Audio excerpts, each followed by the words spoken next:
Good afternoon, everybody. My name is Matthew Evans. I'm Regional Director for Global Markets with Instructure. Instructure is the company behind Canvas LMS. So we make the most modern cloud-native learning management system in the world today. And I thought instead of me standing here telling you how great Canvas is for 40 minutes, I thought I would ask one of my customers to present how they recently implemented Canvas, because I'm sure some of you may have thoughts about doing that yourselves, maybe some concerns about how it can go, what some things you should avoid and take into consideration. So I'm going to hand over to Sami to present a little bit, and then I'll come back at the end just to kind of summarize and wrap up and also take some questions, okay? Yes, so hello, I'm Sami from Estonian Business School, and I'm here from the request of Instructure to tell us a little bit about our Canvas implementation experience. We've had Canvas since summer, and we're running it full-on second semester now. So a little bit about myself. I'm an e-learning specialist at the Estonian Business School and a junior researcher. I've researched e-learning video content creation at master's level and currently researching e-learning at PhD level. And Estonian Business School is a private higher education institution in Tallinn, Estonia. We offer business-related high school education at the bachelor, master, and doctoral levels. Also, we have a high school part and a management training center, and we have approximately 1,500 students. So our situation before we had Canvas, this is probably the situation for many of you, that we had the e-learning system called Moodle, and this was kind of state-sponsored by this organization called HITSA. And the troubles we faced was that we had trouble motivating lecturers to use Moodle. Moodle was seen as somewhat cumbersome by the majority. However, it was very cheap due to the state sponsorship, and the state also provided centrally organized Moodle training. However, the adoption rates remained very low within our staff. Why we chose Canvas initially? Well, our evaluation period wasn't that long. I think it was around 1 month. But the things we took into consideration was that Canvas had clearly won the most new higher education implementations recently. So it was basically the most rapidly growing learning management system. They had very impressive references, for example, Harvard and most Ivy League universities. They have a very enthusiastic community. You can find that out just by looking at their community webpage. It's very, very active. They have professional customer service from the UK, such as Matthew. They had great how-to guides and online tutorials on how to create courses, and basically on every aspect that Canvas has. They had great to good online reviews, and not just for the product Canvas, but also for the company Instructure, which is always a good sign. Some of our lecturers had very good experience with Canvas, because Canvas has the free version available for individual lecturers to use within their schools. And they were huge fans of Canvas over Moodle at that time. So that weighed heavily on our evaluation. And of course, Canvas is visually much more appealing than Moodle, at least it was back then. And we also wanted to align ourselves with the best possible future-proof solution. So because this is a big investment for any institution, we wanted to be relatively sure that we're going with the biggest and the best and the most sure solution, because we're not hopefully having to change this in the coming years. So did we get what we wanted? First of all, we wanted structuring of course content and information in an easily consumable, standardized format. Canvas provides a plethora of customization options, but mostly leaves the decisions on how to organize the content to the lecturers, which cannot be easily administered. So there's definitely a need for administration to have a strict adherence to best practice, and course templates are required as well. The ability to provide a diverse range of content, such as PDF, PowerPoint, video, websites, and audio. So Canvas can host all files, such as any other file hosting platform, but allows their organization in this kind of group function that is called modules. in which they are easily associated with other course content with useful functions such as minimum score on an assignment before progressing to the next module. And additionally, Canvas can also automatically provide different content for different level of students, so-called mastery paths based on criteria such as assignment score. So here is an example picture of a module in which the topic is ecology, or the module name is ecology, and the module has, for example, discussions, it has a page, it has a quiz, it has 2 assignments, and it has a link to an external website, and it has, for example, PDF file. And they also have a score at least, so requirements before the student is able to move to the next module. So this is a relatively excellent way to manage all the content that exists within the learning management system. Structuring of timetables and course activities such as meetings and assignments. Course activity administration such as assignments, events, and meetings bookings are handled well. However, classroom/lecture schedule requires student information system integration in order to avoid double entry. And this is especially the case for us because we have a relatively old student information system that is unable to communicate with the Canvas learning management system, which causes us to do double entry. Because, for example, in Canvas, there exists a calendar in which they have assignment dates and so forth. And in our student information system, we have another calendar which has our class schedules. And why we have a double entry is because our administration is currently responsible for doing our class timetables, and our lecturers are responsible for doing the assignment timetables. And so there's a bit of a conflict. So if you decide to go with Canvas, I highly recommend making sure that your student information system can talk with Canvas. Then improved communication between and within the faculty and students. Well, Canvas facilitates communication within courses in multiple ways. There's email, text messages, there's a very good Canvas mobile app, and even social media, and putting the choice in the hands of the users. However, it does not replace the institution's main communication channels. And in our view, the main communication channel should still be the student information system. Canvas facilitates communication extremely well, but this is only for the courses, not for other higher level communication activities. So quick grading and student evaluations. Speed Grader within Canvas enables quick viewing, annotation, and grading of documents with the added benefit of giving quick quality feedback by using a grading matrix called rubrics. The Speed Grader can significantly reduce the grading time.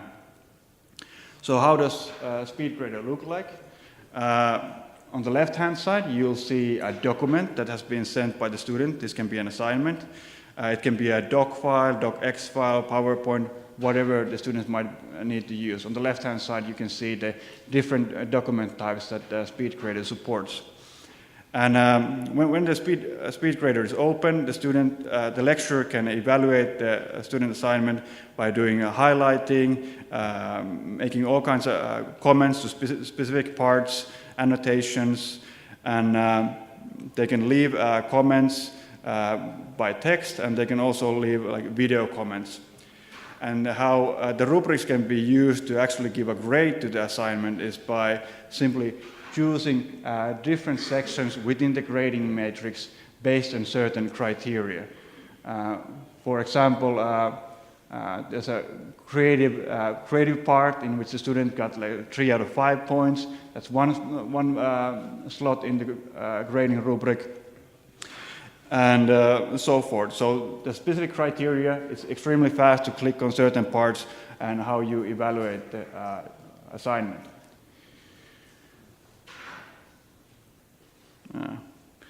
Analysis of student, lecturer, and course performance, and quickly spotting problem cases and poor engagement.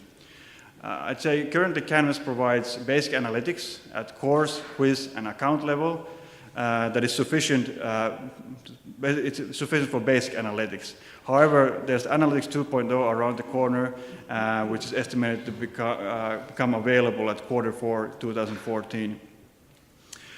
However, at EBS, we decided to create our own analytics reports to get the information that we need to fully understand what is happening in Canvas. So as I said earlier, the Canvas analytics currently is at the relatively basic level. So here's an example of the Canvas Analytics 1, let's say the version 1. You have activity by date within a course, you have submissions, you have grades, grade averages, and how often a student has viewed pages, what's their average score, and so forth. But if we think about administration and actually trying to get a good overview how lecturers are using the learning management system and so forth, we've had to resort to this Tableau and the Canvas data integration. So for example here, let's say the circles, the orange circles represent our language department, and this is the language department's activity within a course. So how much our lecturers are spending time within our Canvas courses, how active those courses are, and this enables me to kind of evaluate how well our lecturers have started using Canvas and identify problem cases. For example, here we have the light blue dots, economics department, not a huge Canvas fan, and that's kind of like an issue that I have to resolve with them, and maybe provide them some extra tools or extra training, and really trying to get to the bottom of why they are not adopting Canvas as well as maybe other departments. Internal video storage and interactive use of video content. Well, Canvas provides the additional service called ARC. It stores video files within Canvas and enables commenting on videos based on time slots. And it also provides basic analytics yet again. Here's an example how ARC looks like in Canvas. So it's basically like YouTube, but with the additional option of commenting on specific time slots. So let's say there's something that the student doesn't understand at 1 minute and 20. The students can ask about the specific topic, that what does this term mean, or something like that. And the lecturer can see those comments and respond to those comments to start interacting with the video. One can upload videos directly here in ARC, or you can link YouTube videos directly. And we find it's pretty important to have our own video storage service and not relying on YouTube, for example, only. Facilitation of student groups and group activities. Group activities have been facilitated well in Canvas with the ability to organize students into groups or have them self-organize. Assignments can then be given to groups separately, and the groups get their own workspace automatically in which to collaborate. This means that the student groups get basically an empty Canvas course in which they can use the different Canvas functionalities, such as discussions, collaboration with files, creating pages, and so forth. So they don't have to resort to what they would normally use, or what students before used to use with us were like Facebook groups or something like that. So Canvas facilitates this option. Fluid quizzing and automated testing. Quizzes work relatively well. However, we are very much looking forward to the user experience and functionality improvements that are coming with quizzes next, that have been promised to us quarter 2 to quarter 3 2018. Student collaboration on presentations, Excel files, and Word documents. Well, Canvas provides automatic and relatively seamless sharing of and collaboration of files with Google Docs and Office 365 integration, which can be considered kind of the industry standard. So collaborating on files is very easy and fluid. Then a little bit higher level stuff, system that supports accreditation and quality assurances. Canvas supports accreditation process with, first of all, student outcomes, rubrics, and assignments that all need to be aligned with the intended learning outcomes of the institution, program, and the course. However, this requires considerable commitment from the institution. First of all, to get everything in line within Canvas. And of course, this is not only a Canvas issue, this is also an institution issue. Is all of your assignments based on your school's intended learning outcomes? So before those are in line, of course, you cannot do it in Canvas either. And this also requires the use of Canvas data, which gives another layer of complexity. It's not too hard to use Canvas data, but it does require someone like working with Excel, for example, and things of that nature. I would say this would be considered one of the last stages of full Canvas implementation because it's complicated and requires a lot of effort from the institution. And it is, of course, especially difficult if you have a high ratio of external lecturers to make sure that all the intended learning outcomes are in line with every assignment. For primary level education, this is, of course, much easier because everything's copied, everything's the same. But for example, with us being a higher level institution, it is more difficult. We also wanted extensive mobile support, and the Canvas student app and teacher app provide a broad range of functionality from course-related notifications to grading. So this is something that I got from Google Play Store just yesterday. Canvas student app rated 4.5. There's around 38,000 reviews, making it exceptionally good learning management system mobile app. And I think it's the best in relation to any other learning management system. The Canvas teacher app rated 3.7 and only 102 reviews. However, okay, this is a smaller audience, it's only the teachers, and they just released it. So it's very new and probably not super finished yet. Not all the functionality is there yet, but still quite useful for the lecturers. We wanted also a rapidly evolving system with great customer support. Well, it does feel like that Canvas updates are constant and do not disturb the clients. The system is live all the time, and we barely even notice anything happening. The community provides a stream of update suggestions, so meaning us, the administrators, lecturers, and so forth. And these update suggestions are voted on in the Canvas community, built and implemented rapidly. However, the voting mechanism might leave your institution's feature requests out. So if something that you want implemented in Canvas is unpopular, other institutions have no use for it, it's unlikely that it will get implemented as they use a voting system. However, Canvas does support CSS and Java customization that you can then try to build on your own or hire someone else to do it.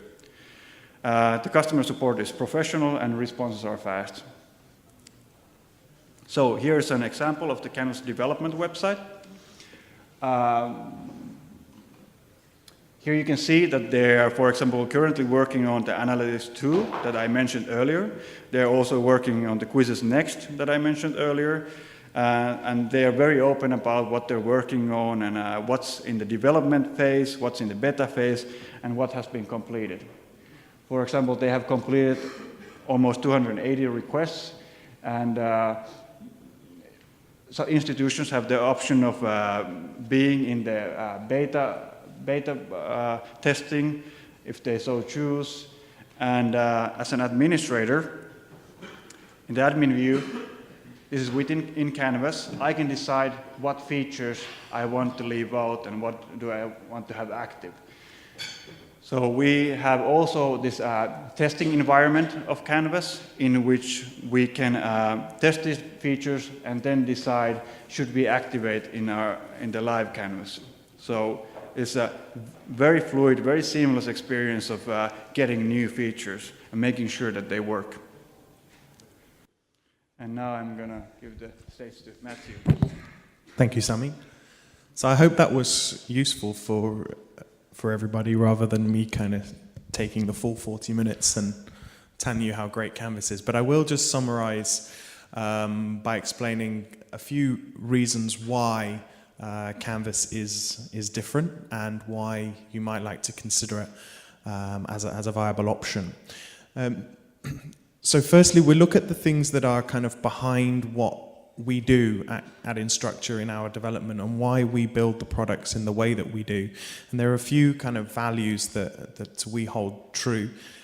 Firstly, we're about innovation. So we want to give you, your faculty, your students, the tools that they need to create exciting, engaging and innovative courses, content, and so on. So enabling innovation is crucial.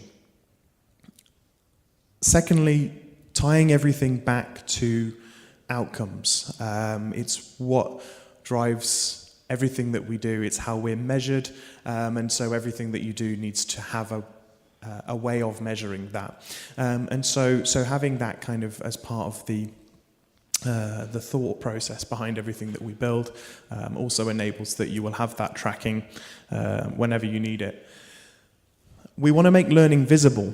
So technology is really, really useful for making sure the products that you have, which is your courses and your programs, is accessible and available to whoever you want that to be available to at any time, in any place. That is one thing that technology can do for you, and that's crucial, and that's, again, one of the really big important factors behind what we're offering. And then it's about engagement. So it's not just about being a place for you to store your lecture notes, and you tell your students, hey, if you missed the class, go and download this PowerPoint. No, we want to put that information in the hands of the user and the student, and send that information to them where they are. And that will probably be on a smartphone, maybe on social media, by text message. So Canvas goes to you where you are without relying on the student having to find somewhere to log in or figure out how they can access things if they miss stuff in the class. So a couple of trends that are kind of influencing decisions in higher education. So these are kind of quite broad global trends. Actually, this data is taken from EduCause and New Media Consortium. They publish a report every year. So this is the one from last year. And you can see that things like blended learning, collaborative learning, right now these are kind of the hot topics, and this is what you need basically an LMS for, to help you deliver those things. And then looking forward to 2020 and beyond, it's about creating those innovative learning spaces. We already hear about the kind of funding and investment universities put towards building nice campuses and libraries and student accommodation and things like that. But if your online environment doesn't kind of get the same love and attention and care as your physical environment, then obviously you're doing your students and yourselves a disservice in that. So that's what learning space and measuring learning, again, comes back to learning analytics that Sami mentioned, is so crucial. So at Canvas, these are the kind of three pillars behind what we believe good education technology should be about. Firstly, it's about reliability. We've all kind of been there when you log on to whatever platform it is that you're using, maybe your SIS, maybe your LMS, and you get a note saying the service will be down on Sunday night for scheduled maintenance. Well, there's nothing that kind of kills productivity and excitement more than trying to log into something and it's not available for whatever reason. So being true cloud means that we are always available, always on. We guarantee contractually to all of our customers that we will be available 99.9% of the time, and that our availability is actually a lot higher than that. And as Sami mentioned, we release new features and things into the product every 3 weeks. But there's no downtime for those releases and that maintenance. It's just ongoing, in the same way that you take it for granted that you can open up Google and it just works. We have a similar kind of development cadence as those kind of companies. This idea of being an open platform is also very, very crucial. So that means that we know that education and technology changes sometimes very fast, sometimes very slow, but what you need to be sure is that whatever technology you use, it's going to be good for you now, and it's going to be good for you in 3, 5, 7, maybe even 10 years' time. But who knows what education will look like in 10 years' time?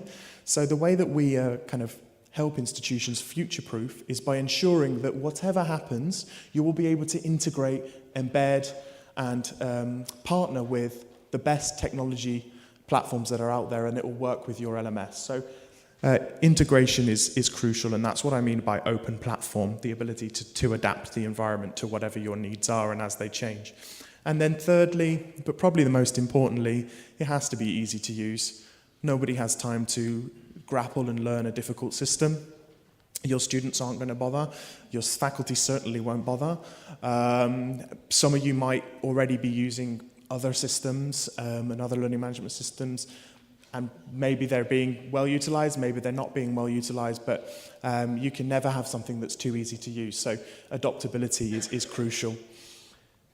So don't just take my word for it. I just wanted to share with you what the analysts say. So this chap here, Michael Feldstein, he is the foremost commentator on the learning management system market, and he has a blog called eLiterate. You can go and check it out in your own time. But when he did an evaluation of Canvas back in 2013, this is actually from, and this is kind of what he said. So unlike other systems, we focus on core tasks and making them as simple as possible.